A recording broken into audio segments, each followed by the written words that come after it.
welcome back, one and all, ladies and gentlemen. We are here in a deep, dark cave. Johnny's up there behind me. And today we will be building an iron farm. It's a simple iron farm, one that you could duplicate on your own, and it's going to go right in this general vicinity. Make sure you check out Johnny's video. He's using the schematic through that mod or add-on. Should we call it an add-on? You made fun of me for calling it a mod. So add-on, yeah, so that you can see exactly what it looks like. If not, you can just watch this nice little building montage, and you'll see what it looks like in the end.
Alright, so here's the deal.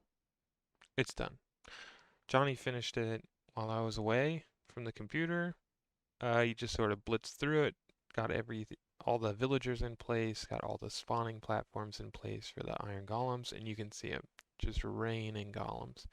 The chests are full, and in the middle of that time lapse, as you can see, it started thunderstorming, and thunderstorms just aren't that great for recording, so I just went ahead and stopped it, and instead I've got this cinematic panoramic view of our village as it stands today and how it looked during a thunderstorm. It looks pretty nice. Take a look.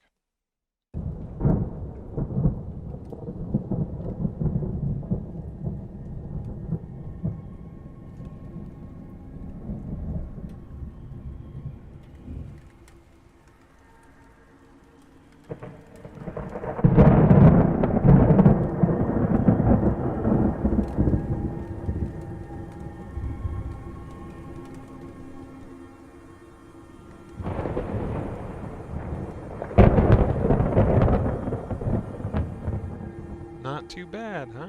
Looks pretty nice. I really like how the village is coming through, and I can't wait to get paths in that link the bottom to the top and really start to fill this place up with villagers. But let's take a look at how this is working down here. Obviously, we don't really have a professional collection system yet. We've just got a few things here. Heard an arrow. Don't know where that really came from, but that's okay.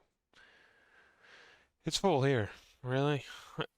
So the iron golems spawn up there on the platforms. They drop down into the water. The water stream pushes them into the lava blade. Lava blade kills them.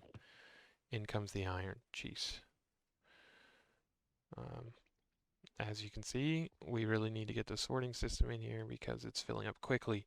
But same thing all around, all four corners. Each one of these constitutes as a different village, but they all get scared by that same pillager that's up there, and the pillager is been pacified. He no longer has a crossbow. For all the details on this, you can check out Johnny's video. He's got a detailed explanation and really good time lapse of him building the farm, and he also references whose farm it is. I'm not sure off the top of my head, but here you have it, a full shulker box of iron blocks, and I've even taken some back to the village that we can go check out now.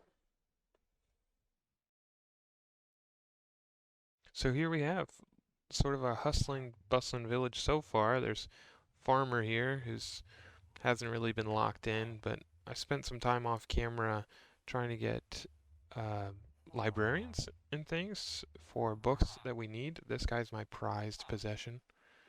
Mending. That's great. We'll have to make him a zombie and then cure him up so his prices come down, but it's great. Got some farmers here that we can sell carrots to, get some emeralds, things like that. Fishermen, all of these guys who just took our decorations and made it their workplace. So, not a huge deal. Bunch of villagers hanging around here. Uh, there's Fortune 3. Johnny's got some workstations in his house that's coming along really well. Let me go up to his balcony. I can sort of coast back over and not have to use any, oh, just kidding, I can't jump up here. Well, that's fine. So he's got a bunch of workstations in here for all of his villagers.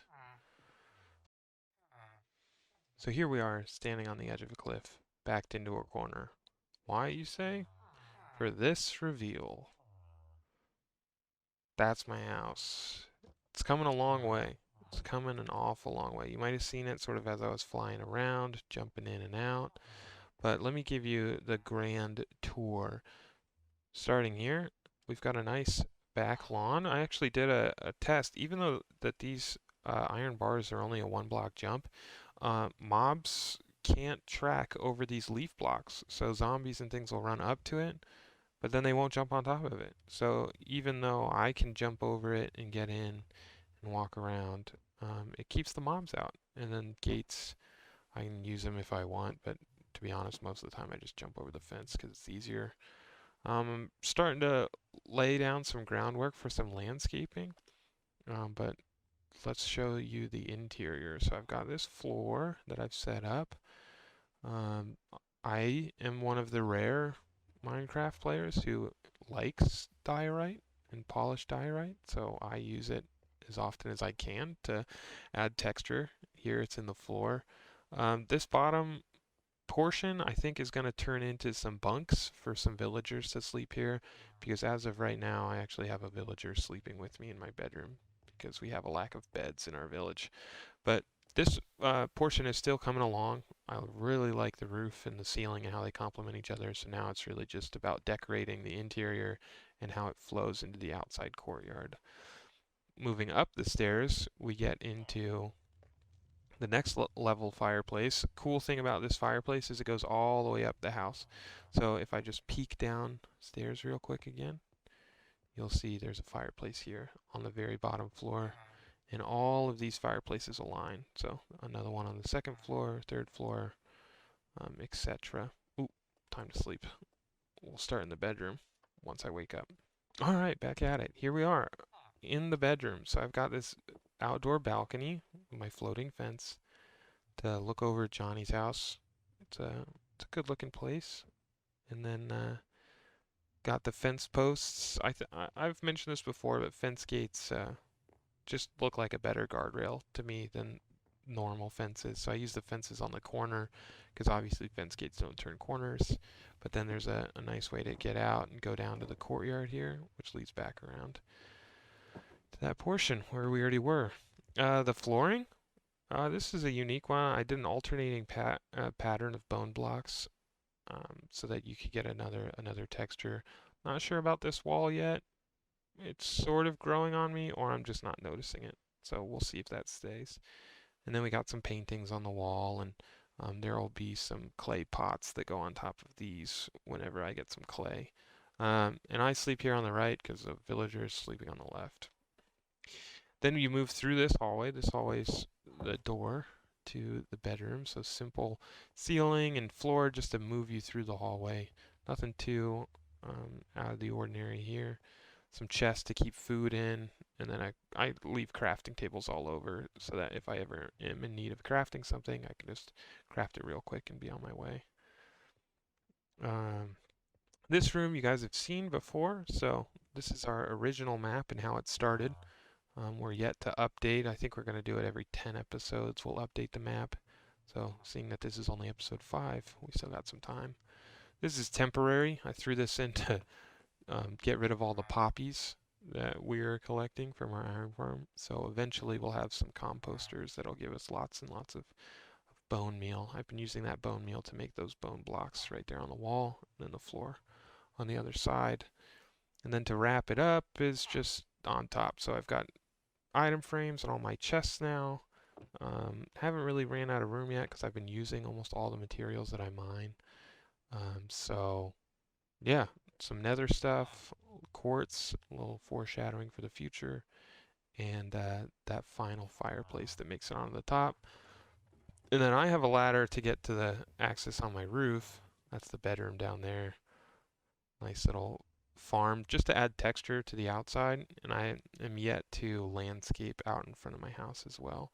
So I created this ladder so that I could just coast over to Johnny's house without having to use rockets, since we don't have a gunpowder farm yet. But there's the house from the front or the back, whichever way you want to say. I in my mind this is the front, so that's the main entry, and then that's the bedroom entry down there. And it's nice and conservative from the front and really grandiose on the back, facing Johnny's house, which is really cool. Or Schmucker's house. I should really start calling him Schmuckers rather than Johnny. And this bamboo is for super smelting, which is also coming soon.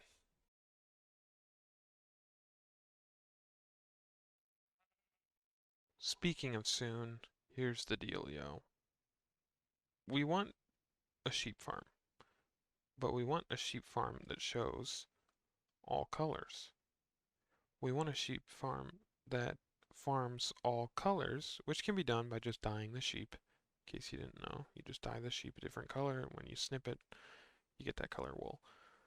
We want these different colors so that when we make farms, the circuits that we make for the farms are all color coded, because we want the things to pop when your guys are looking at them, when we're looking at them. We want our farms to be sort of a piece of art rather than just pure utility.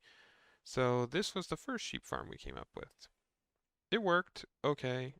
Um, Johnny found an issue with it. So then he came up with this second design.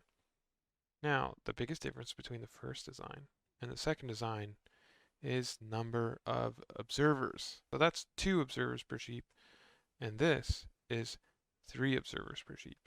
So that is 1 more observer per sheep. So let's do some maths.